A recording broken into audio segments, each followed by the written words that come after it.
Hi friends, இப்போ நம்ம சக்திவேல் பார்க்க போகிறோம். சக்திவேலில் வந்துட்டு மாமியாரை சைட் அடிக்கிறாங்களேன்னு சொல்லிட்டு சும்மா வெளுத்து வாங்கிட்டாங்க.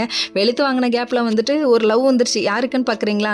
நம்ம சேரனுக்கும் நம்ம மீனாளுக்கும் தாங்க. அதுக்கப்புறம் சேரன் வந்து காப்பாற்ற அவங்க கொஞ்சம் ரொமான்டிக்கில் கூட பார்த்துக்க செம்மையாக இருந்துச்சு. அதுக்கப்புறம் ஒரு வேளை வீட்டுக்கு போயிட்டாங்க. வீட்டுக்கு போனோடனே சண்டை போடுறது தப்புனா ஏன் இந்த பொண்ணு கேட்க மாட்டாங்குதுன்னு சொல்லி அவங்க சொல்ல, என் மாமியார் என் அம்மா மாதிரின்னு சொல்ல, அங்கே ஒரு மறுபடியும் காதல் மலருது. அடடே எத்தனை காதல் பூக்குதே அப்படிங்கிற மாதிரி இருக்குது. ஒரு செடியில் பல பூ பூக்குதே அப்படின்னு சொல்லிட்டு பாராட்டலாம் மாட்டுக்கு. அந்தளவுக்கு இவங்க ரெண்டு பேத்துக்கும் இப்போ தாங்க லவ் ஸ்டார்ட் ஆகுது. அந்த டைம் பார்த்து சிக்கல் சௌபதி என்ட்ரி ஆகி சரி நீ கிளம்பு சக்தின்னு சொல்லிட்டு சக்தியை சொல்கிறாங்க. கடைசியில் பார்த்தா அவர் நீ நில்லுமா அப்படின்னு சொல்லிட்டு என் பொண்ணு மீனால் நீ கிளம்புன்னு சொல்லிட்டாங்க. அச்சோச்சோ இப்போதான் என் வாழ்க்கையில் காதல் மலர் பூக்குதே, இப்படி கும்மி அடிக்கிறீங்களே அப்படிங்கிற மாதிரி ஆயிடுச்சு. அதுக்கப்புறமா அவங்க என்ன பண்ணுறது, அப்பாவாச்சு அதனால சொல்லிட்டு மேலே கிளம்பலான்னு சொல்லிட்டு போயிட்டு ட்ரெஸ் எல்லாம் எடுத்து வைக்கிறாங்க. அப்போ அத்தான் நீங்கள் என்னை விட்டுட்டு இருந்துட மாட்டீங்களே, எனக்கு சால்வ் பண்ணுவீங்களா பிரச்சனையா அப்படின்னு சொல்லி கேட்குது.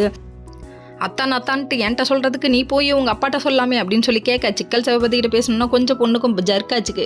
அப்புறம் ஒரு வழியாக சரின்னு சொல்லிட்டு கிளம்பிட்டு நான் கண்டிப்பாக உனக்கு சால்வ் பண்ணிவிட்டு உன்னை கூட்டிகிட்டு வருவேன், உன்னை விட்டுற மாட்டேன் அப்படின்னு சொல்கிறாங்க. எப்பாடா தொல்லை கலைஞ்சதுன்னு ஒரு கிட்ட சேர நிம்மதியாக இருக்க போகிறாராட்டுக்கு. அதுவும் கரெக்டு தான். அதுக்கப்புறம் வந்துட்டு வீட்டில் உள்ள எல்லாத்தையும் போய் பேசுகிறாங்க. மாமியார் வந்துட்டு நீங்கள் எனக்கு அம்மா மாதிரி என் இம்சையெல்லாம் பொறுத்துக்கிட்டீங்க அப்படின்னு சொல்கிறாங்க. கிளம்புறப்ப தான் நானும் உதயம் பிறக்க மாட்டேக்கு எல்லாருக்கும். அது சரி செல்விக்கிட்டலாம் போய் பேசுதுங்க. நான் உனக்கு எவ்வளோ தொல்லை கொடுத்தாலும் நீ வந்துட்டு என் கூட பிறந்த மாதிரி அப்படி இப்படிங்குது. ஐயோ டைலாக் அடிக்கிறத பார்த்தோன்னே சேரனுக்கு வேறு லெவலில் இருக்குது. ரெண்டு பேத்துக்கு லவ் இப்போ தான் ஒர்க் அவுட் ஆகுது. Okay friends, next video